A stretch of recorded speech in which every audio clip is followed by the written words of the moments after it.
ঈদের আনন্দটা ঠিক ছোটবেলায় মানায়। কত যে আনন্দ করতাম ছোটবেলা, আর একটা একটা রোজা গুনতে গুনতে শেষ হতো না।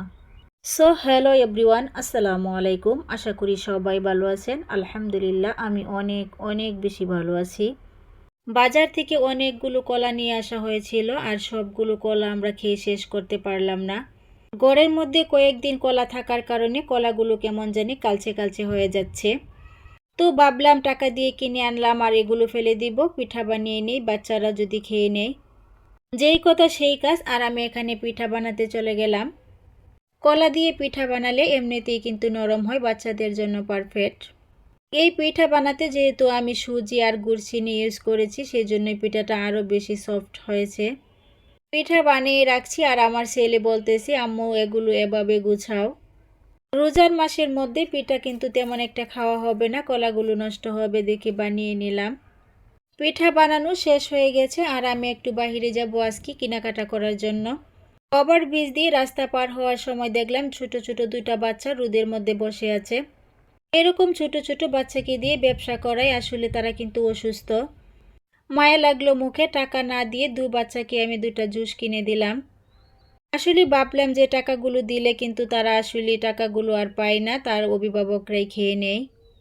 এখন থেকে ভাবছি ছোট্ট বাচ্চাদেরকে যদি কিছু দিতে হয় তাদেরকে খাওয়ার জিনিসই কিনে দেব, যাতে তারা খায়া খুশি হয়। এখানে যে দুটা বাচ্চা বসেছিল টাকা উঠানোর জন্য, এখানে কিন্তু দুটা বাচ্চাই অসুস্থ। দেখে কিন্তু আমার খুব খারাপ লাগছে। আসলে এরকম অসুস্থ বাচ্চা সারা দিন এখানে বসিয়ে রাখে তারা। ঝড় বৃষ্টি রোদ সব সময় এখানেই বসে থাকে, কারণ আমি তো এখান দিয়ে আনাগোনা করি আর এগুলো দেখি, চোখের মধ্যে পড়ে। কি আর করব, আমি তো ওই দিক দিয়ে শপিংয়ে চলে গেলাম, আর ভাবছি যে আজকে শপিংয়ের কোনো মার্কেটের কোনো ভিডিও করব না, আর আপনাদের সাথে শেয়ারও করব না। আমি অল্প আয়ের মানুষ, আমার ছোট্টখাটো মার্কেট বাজার এগুলো আসলে চোখে পড়ার মতোই না। দেখাবো না বলে কিন্তু আমি আলমারিতে উঠিয়ে রেখেছি, আর ভাবলাম যে পুরোপুরি না দেখাই, ছোটবেলা যা করতাম আজকে তাই করব আপনাদের সাথে।